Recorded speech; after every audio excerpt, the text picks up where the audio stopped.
Hey guys, welcome back to Amy Hines Real Talk. I'm so excited to talk to you today about some business principles that collided with some principles that I'm just kind of learning and really wrapping my arms around in my personal life. So a little bit of housekeeping. So if you want to get in touch with me for any business talks, I would be delighted to do that. I know I don't have a lot of that on my channel right now, but that's a big part of my story as well. I have a lot of my story on there and telling other people's stories.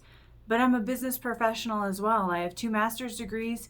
I went to The Ohio State University, go Buckeyes, for my pre-med degree, and then pre-med biology, and then I decided to scrap that. I went into the Army, go Army, and from there I used my GI Bill that I got 2 master's degrees, one in an MBA and another one that's a Master's of Healthcare Administration. So that's a little bit about me. And I'm going to keep doing some business talk. So my first go, I need to give a shout out to the Applewood Business Association. You guys have been amazing. I've been a part of the Business Association in the past, and you guys are so welcoming, so warm. It's a community where they truly are about community with one another. It's not just about business. They really do take care of each other. So they gave me the honor of speaking as Amy Hines Real Talk 2 months ago. And I've been a little hesitant to post it. I was going to post the video. Excuse me.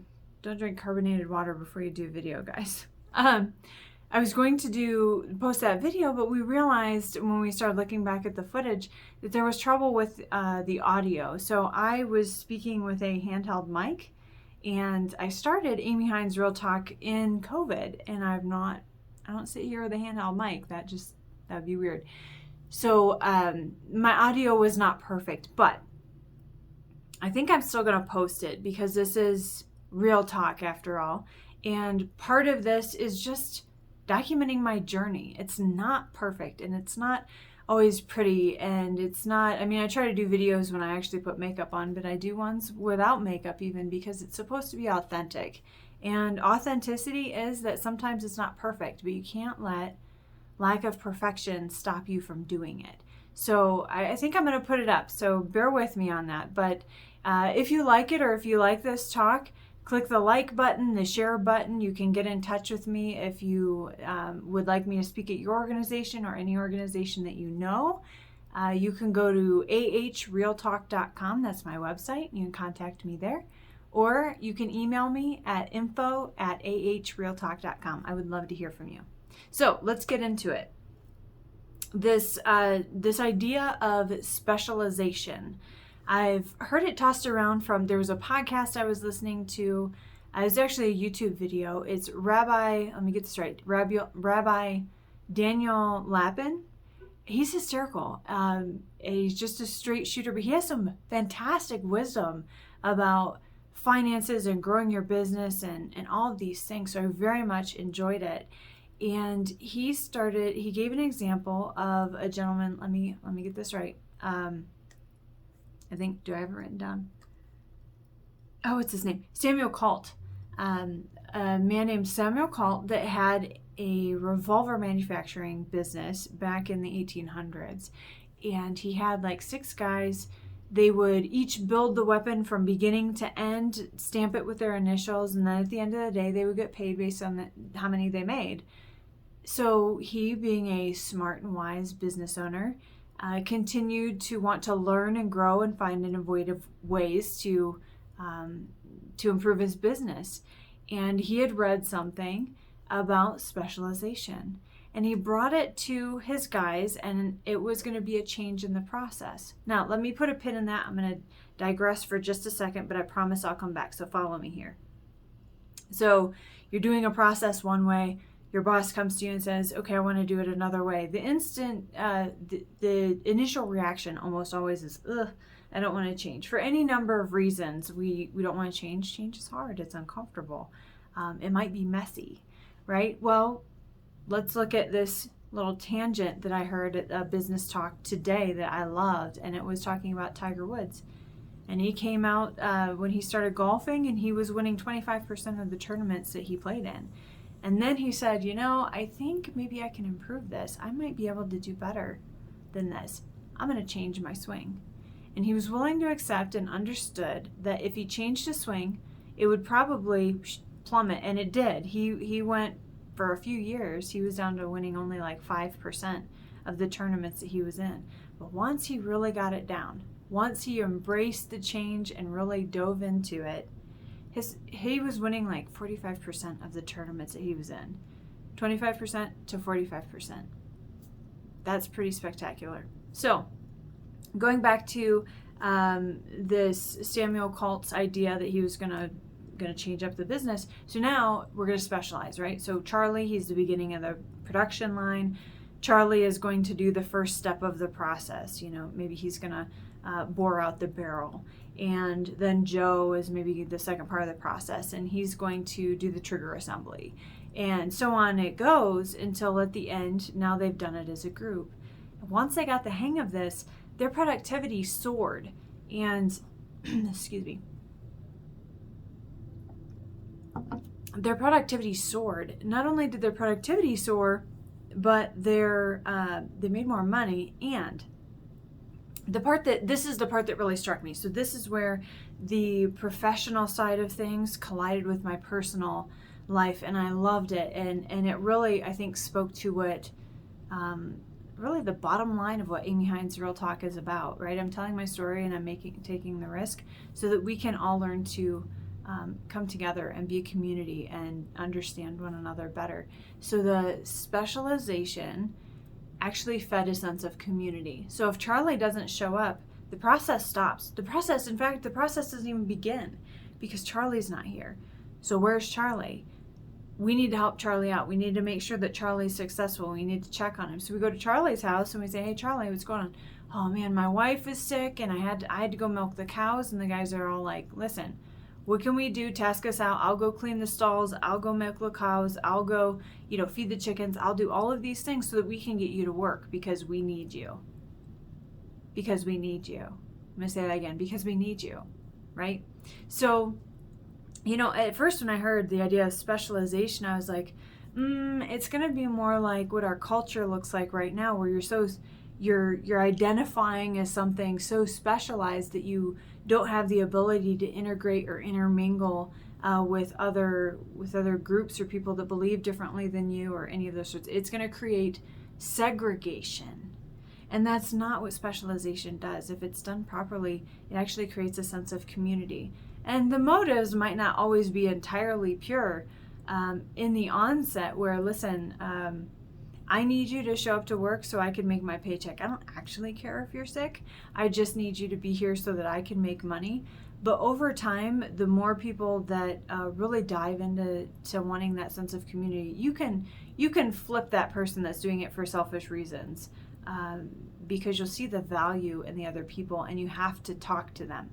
You have to communicate with them. You have to learn to work with them. So I just found that to be so profound that specialization is something that, so that feeds into, take this back to kind of my personal life. So I read the Bible for self-development, and just, to me, I want to get to know my manufacturer, right? This is my story. You do life however you want to do it, but this is just me giving you insight into my journey and how I learn and grow. And so I've been reading the Bible, and I'm in First Chronicles. And I'm reading about, it's a little bit of specialization, and that bleeds into leadership. And it's talking about King David and his mighty men.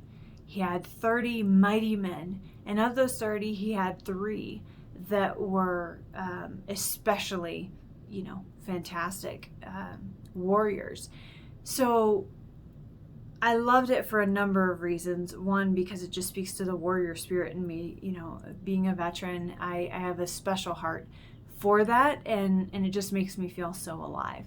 So I have an appreciation for it. But it talked about in the footnotes, and I love this because this then bounced to my professional career as well, and some experiences I've had. So you have this man who is surrounded by these incredible, powerful, wild, intimidating leaders and men. I mean, these are men that lead thousands and thousands and thousands of men. But these men, in and of themselves, individually, are extraordinarily powerful. I mean, one of them, could take out hundreds, if not thousands, of, opponents on their own with a single spear. These are powerful men in of their own right. But because King David was not intimidated by that, but embraced it and fanned the flame of it and allowed them to be the leaders that they are, he was better off for it. But if he weren't so secure to allow that sort of leadership around him, he would try and squash it. He would be intimidated by it. That's weak leadership. I've been under some really weak leadership before, personally and professionally, and it's very difficult, and it's very frustrating when you just want to contribute, you just want to be part of a team. But if you're around weak leadership, they don't know what to do with that, and they'll squash it. A sound leader will be smart enough to say, and secure enough to say, you are incredible, and you can specialize in this for me, and you can do something better than I can do, and I'm going to build a whole team of you who are powerful and smart and intelligent and innovative and diverse. And I mean, his mighty men, they were not all from the same tribe. They were this hodgepodge of mutts from all over the place. But they were powerful, and they were loyal, and they recognized good leadership when they saw it. But also they were willing to submit to good leadership, and that good leader was willing to submit to good leadership. So I've learned that, and I'm continuing to learn that in a professional capacity, when I'm in an environment where I have to work for somebody, even if they don't really know what to do with me, it's up to me, and it's a reflection on me to submit to that leadership. And that's a biblical principle too, but really it's just good for my own growth and development. Now, if they're doing something unethical, or that's a whole other conversation, but if they're just weak-minded or insecure or terrible communicators or passive aggressive or all of these things, but it's not an unethical problem, it's just an inefficiency or deficiency, then it's up to me to, not only step up and respect the position, even if I don't respect the person, but to build a team through specialization to be, I want to be that leader. And I think that this is a gift that I do have, is that I'm able to recognize people's skills and build a really good team. And I'm also able to recognize when someone is in the wrong position. It doesn't make them a bad person. It doesn't make them stupid. It doesn't make them any of those things. It just means they're in the wrong position. And I've been that person. I've worked jobs where I'm in the wrong position. It is not my skill set, or it's just not something I'm interested in. So I'm not going to excel at it because I am bored out of my mind. So a good leader is absolutely going to fan the flames of that. With that being said, there's another principle that I'm going to touch on, and this is, I think, something for us to recognize as leaders, but also as a culture, because again, the intent of Amy Hines Real Talk is to inspire you and challenge you. I want to confront your instincts. I want to challenge the way that you think, because I want to be challenged. I want to grow, and I want to evolve. So if that's what you're interested in, this is totally the right channel for you. So speaking of good leadership, and that's going to speak to diversity and equality. And those are some buzzwords in our culture right now, but I'm going to dive into some of my thoughts on that. So diversity in skills, in thought, in perspective, in experience, all of these things. For a weak leader, you're going to find that intimidating. Or for someone that's just trying to meet a status quo, you're going to want diversity just for the sake of meeting a status quo. You're not going to look for the actual skill set in people. But real diversity creates innovation. And innovation, oh, that's a sweet spot. Now, that's a beautiful thing for for a professional capacity, but we got to think of this from a cultural capacity, right? I'm never going to speak on something that doesn't bleed into real life, because this is Amy Hines Real Life. This is Amy Hines Real Life, Amy Hines Real Talk, but it is real life. I'm not interested in business if I'm not interested in people. So talking about diversity, I want people around me that challenge me. I do not have to be the smartest person in the room.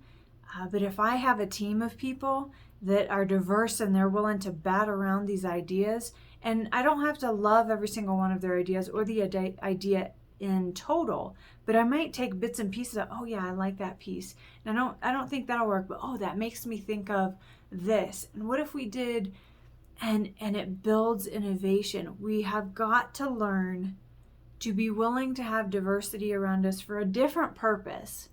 Not just for the status quo, but truly for a purpose of how it will build a sense of community, it'll build a sense of respect, and drive innovation where we learn how to talk to each other about ways that we're different, to understand and appreciate how much we have in common, to build that common ground, to build those bridges, to close this gap that we have.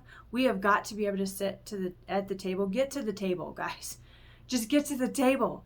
You don't have to agree with everybody at the table or even some of their basic principles on the onset, but you want to be a part of that conversation so that you can discuss how maybe some of their ideas or their views are narrow or